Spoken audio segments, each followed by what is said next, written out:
Hey everybody, welcome to another edition of Ole Florida fly tying lessons.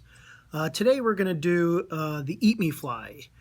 This is probably the best selling fly in the shop and the best all-around fly that I can think of for imitating any kind of bait fish. Can do them in a variety of colors. The one we're going to do today is typically olive over an off-white or polar bear. This is originally designed by Captain Scott Hamilton from Palm Beach. And this is our Ole Florida adaptation for it. So let's get started. We'll go ahead and start off with a Mustad Tarpon Hook. The number designation is C68SNP-DT. It's a short shank hook. We're going to use 006 mono thread.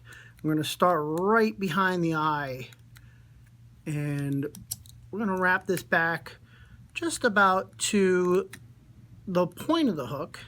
Then we're going to return to the center part. What we're going to use is super hair for the body, and we're going to use a bundle that is approximately as thick as a whip finish tool when you pull it tight. Okay, we're going to cut the ends off nice and thin, nice and straight rather, just to get them started nice and even. And we're going to tie this in just so the tips just extend past the bend of the hook. And we're going to tie this in about halfway between the hook point and the back of the hook eye. And we're going to let our thread rest a couple turns in front of the hook point. We're going to take 2 wraps behind each bundle. Then we're going to come forward.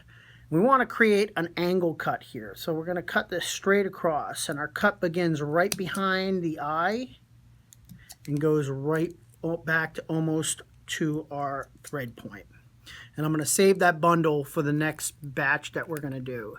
And as we tie forward, I'm going to just wrap that down nice and on top, and I'm going to return back to my starting point. I'm going to take that bundle that I just did, and I'm going to create a little taper. And the way I do this is I just kind of roll my fingers and let go of the material as I roll it. So that'll give you our little bit of a taper right there. we're going to match up the longest piece below. This should be even with the shortest piece of this bundle. I'm going to lay that right on top, and we're going to wrap back in the same way. Wrap back to the back of the head. Gather all your pieces and do 2 wraps behind everything on the hook. And we're going to do that same 45-degree angle cut. This is really important to get the shape of the head. Again, we're going to save that piece for the next bundle. And we're going to wrap forward, wrap that down. Everything's on top of each other right here on this particular fly. Just want to cover all my super hair. And we're going to do one more bundle with the polar bear colored super hair. Again, we're going to roll our fingers to create that taper. We're going to lay this piece on top and again extend it out. And we're going to tie it in the exact same way we've done the bottom 2 pieces. Again, 2 wraps behind everything on the hook. And we're going to create that angle cut.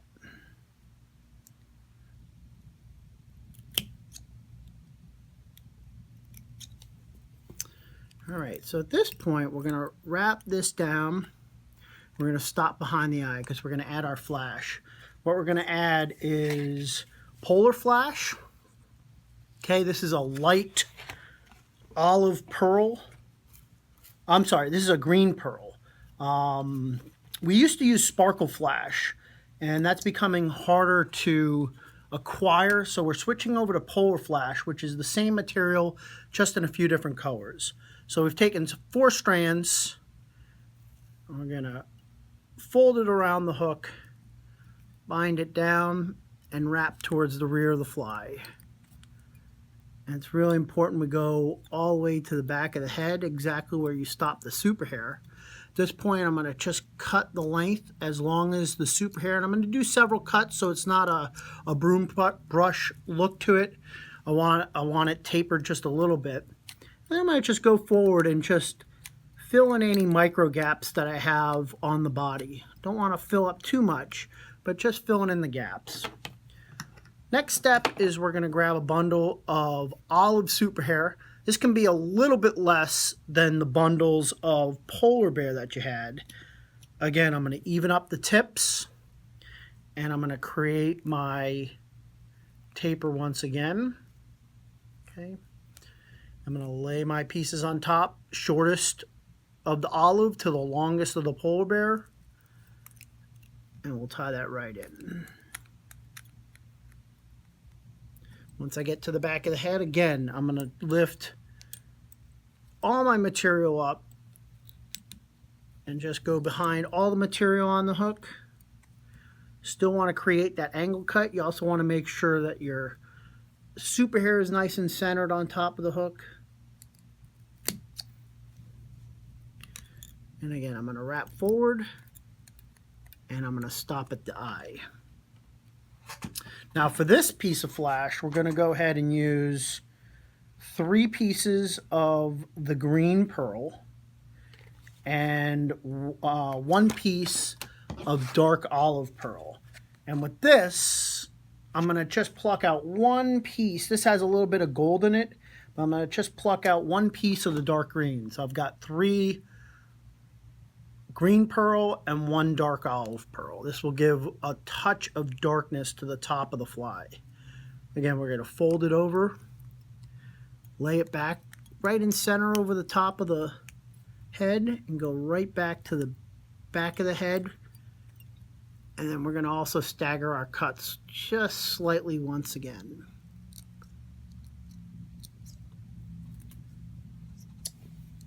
All right, at this point, we're just going to finish out the head.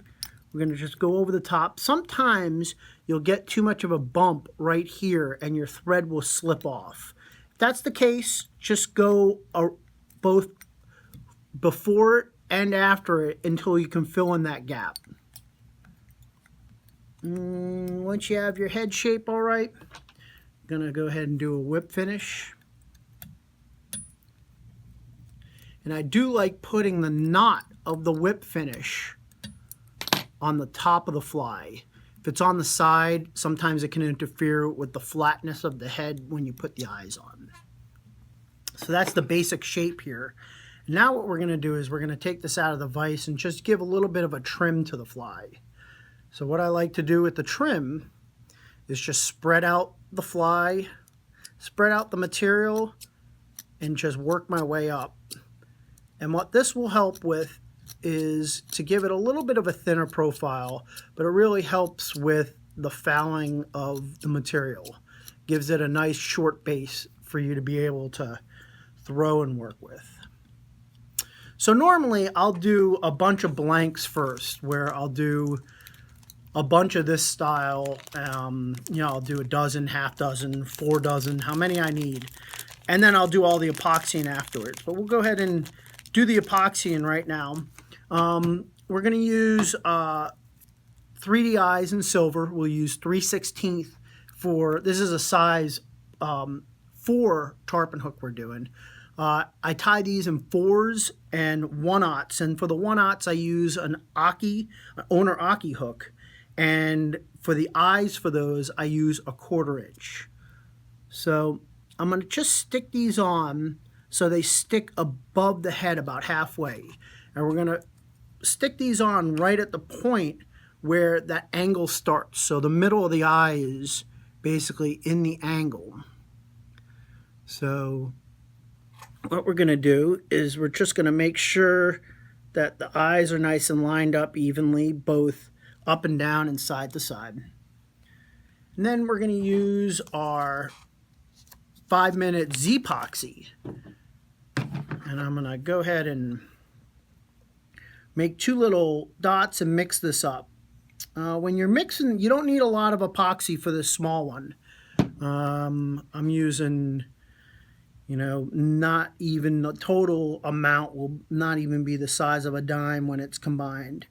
And you can use some of the UV cure products like Clear Cure Goo or the Loon, and make sure you use the thick products of each. That's going to give you your hard epoxy. So when you're mixing this epoxy up, you want to make sure you fold it into itself.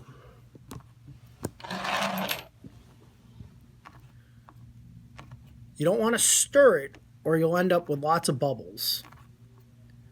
So right now I'm just folding it into itself like you would if you're making an omelet and you want to fold eggs. And it won't take long to mix.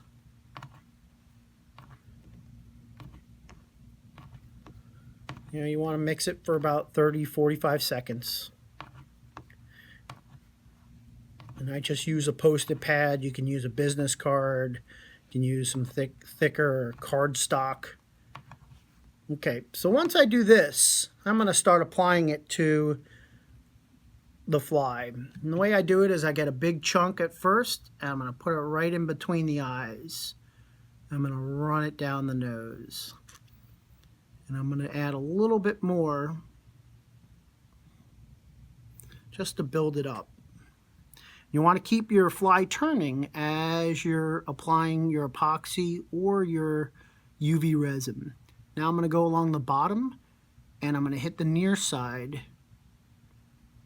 And I'm going around the eyes. It's really important that you don't cover the eyes. You're just going around the eyes with the epoxy. Now I'm going to do the far side. And I'm going to go right up to the eye and around it. You'll have enough epoxy where those eyes won't go anywhere.